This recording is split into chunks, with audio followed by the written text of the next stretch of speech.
ब्रजभूषण जी उर्फ पंडित जी के ब्लॉग में काफी सारा रीडिंग मटेरियल जमा हो गया था। उनके एक रीडर की एडवाइस थी कि अभी भी एक बहुत बड़ी पॉपुलेशन को इंटरनेट यूज करना नहीं आता और बहुत सारे लोग इतने प्रिविलेज नहीं हैं कि उनके पास इंटरनेट की फैसिलिटी हो। इसीलिए पंडित जी को अपने आर्टिकल्स का एक कलेक्शन प्रिंट करवाना चाहिए। पंडित जी भी इस बारे में सोच रहे थे, लेकिन वो ये भी नहीं चाहते थे कि इस कलेक्शन को बेचकर पैसे कमाए जाए। उनकी बस यही इच्छा थी कि लोगों तक सिंपल से सिंपल भाषा में गीता ज्ञान पहुंच सके। इसी बारे में बात करने पंडित जी अपनी कॉलोनी के महेश जी के यहां पहुंचे। महेश जी का प्रिंटिंग का बहुत पुराना काम था। पंडित जी हालचाल पूछने के बाद सीधे मुद्दे की बात पर आ गए। उन्होंने पब्लिशिंग पर आने वाले खर्च वगैरह की सारी डिटेल्स महेश जी से पूछकर अपनी छोटी सी डायरी में नोट कर ली। इस बीच महेश जी ने उनके लिए चाय बनवा ली। पंडित जी ने महेश जी से पूछा कि उनकी प्रेस में जो भोला नाम का लड़का काम किया करता था वो अब कहां है। भोला का नाम सुनकर महेश जी अचानक उदास हो गए। उन्हें 20 साल पहले की वो रात याद आ गई जब भोला उन्हें पहली बार मिला था। उन्होंने सारी कहानी पंडित जी को सुनानी शुरू की। जुलाई का महीना था, मॉनसून अपने पूरे जोर पर था। उस दिन भी सुबह से जो बारिश शुरू हुई तो खत्म होने का नाम ही नहीं ले रही थी। महेश जी ने नया नया प्रिंटिंग प्रेस का काम शुरू किया था। रात लगभग 8 बजे थे। तेज बारिश में निकलने की हिम्मत नहीं हो रही थी, इसीलिए महेश जी प्रेस के ऑफिस में ही बैठकर बारिश के थोड़ा कम होने की उम्मीद कर रहे थे। अचानक उन्हें ऑफिस के दरवाजे पर कोई दिखा। बाहर अंधेरा था, इसीलिए बस इतना समझ आ रहा था कि कोई बच्चा है। महेश जी को लगा कोई बच्चा भीगने से बचने के लिए अंदर आना चाहता है। वे दरवाजे तक गए और दरवाजा खोलकर उस बच्चे को अंदर आने को कहा। वो बेचारा सर से पांव तक पूरी तरह से भीग चुका था, इसीलिए अंदर आने में झिझक रहा था। महेश जी को उस बेचारे पर बहुत दया आई। उसके कपड़ों से लग रहा था कि वो बहुत गरीब है। महेश जी के कहने पर वो अंदर आ गया। उन्होंने उसे ऑफिस में रखा तौलिया देकर खुद को सुखाने के लिए कहा। फिर उससे उसका नाम पता पूछा।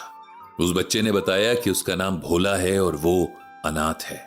वो एक ढाबे पे काम करता था, लेकिन कल ढाबे का मालिक गांव चला गया और तब से उसके पास रहने खाने के लिए कोई जगह नहीं है। महेश जी ने उस बच्चे को गौर से देखा। वो लगभग 10 साल का लग रहा था, उनके बेटे रोहन की एज का। उन्हें उस बच्चे का हाल देखकर बहुत बुरा लगा। इतनी देर में बारिश भी रुक गई थी।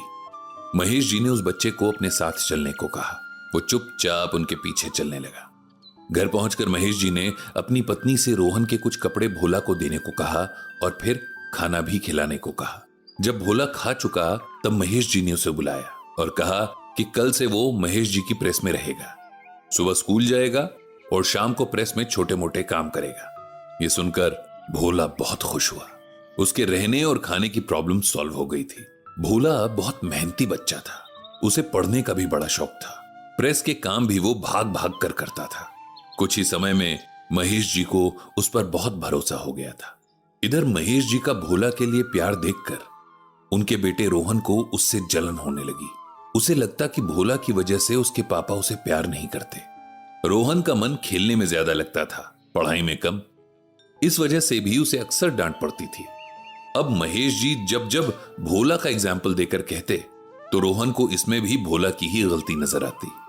भोला और रोहन साथ साथ बड़े हो रहे थे, लेकिन भोला के हंसमुख, मेहनती और ईमानदार नेचर को देखकर महेश जी उस पर रोहन से ज्यादा भरोसा करने लगे। भोला को प्रेस के काम की सारी नॉलेज हो गई थी।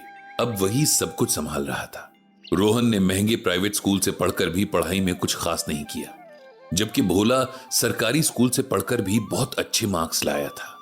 रोहन की पढ़ाई के हाल देखकर महेश जी ने उसे रेगुलर कॉलेज जाने की जगह प्राइवेट से ग्रेजुएशन करने को कहा और प्रेस का काम सीखने को कहा। भोला ने इवनिंग कॉलेज ज्वाइन कर लिया था। प्रेस में भोला का होल्ड और प्रेजेंस देखकर रोहन को और जलन होने लगी। उससे बर्दाश्त नहीं होता था कि उसके पापा के बिजनेस में भोला से पूछकर काम होते थे। उसे इस जलन में भोला की मेहनत और डेडिकेशन नजर नहीं आता था। अब उसने बिना बात भोला से लड़ना शुरू कर दिया। वो एम्प्लॉइज के सामने भोला की इंसल्ट करता, उसके काम में कमी निकालता या जानबूझकर उसका किया काम खराब कर देता। भोला महेश जी की वजह से रोहन का बहुत लिहाज करता था, इसीलिए चुप रह जाता। समय के साथ रोहन का बिहेवियर भोला के साथ और खराब होने लगा। उसने इस बात को अपनी ईगो का मसला बना लिया था। हद तो तब हो गई जब उसने एक बार भोला पर चोरी का आरोप लगाकर सबके सामने उस पर हाथ भी उठा दिया। महेश जी बहुत टाइम से यह तमाशा देख रहे थे। कई बार रोहन को समझा भी चुके थे, लेकिन उसको समझ ही नहीं आया। महेश जी जानते थे कि एक न एक दिन भोला अपनी सेल्फ रिस्पेक्ट के आगे उनका लिहाज नहीं करेगा और वो दिन रोहन के लिए अच्छा नहीं होगा। इसीलिए उन्होंने तय किया कि वो भोला को यहां से दूर भेज देंगे। उन्होंने भोला को बुलाया और रोहन के बर्ताव के लिए उससे माफी मांगी। फिर भोला से कहा कि अब बात बिगड़ने की कगार पर आ गई है और वे नहीं चाहते कि भोला अपनी सेल्फ रिस्पेक्ट पर कॉम्प्रोमाइज करे। इसीलिए उसे अब यहां से चले जाना चाहिए। भोला जाना नहीं चाहता था। उसका कहना था कि वो रोहन को इग्नोर करता रहेगा, लेकिन महेश जी जानते थे कि एक न एक दिन उसका सब्र भी जवाब दे ही देगा। इसीलिए उन्होंने उसे कुछ पैसे दिए और अपने एक दोस्त के पास दिल्ली भेज दिया। उनके दोस्त ने उसे अपनी फैक्ट्री पर काम पर रख लिया। रोहन को यही बताया गया कि भोला बिना बताए कहीं चला गया है। महेश जी के मुंह से भोला की कहानी सुनकर पंडित जी को बहुत बुरा लगा। उन्होंने भगवान श्री कृष्ण ने ईर्ष्या यानी जलन के लिए गीता में क्या कहा है ये महेश जी को सुनाया।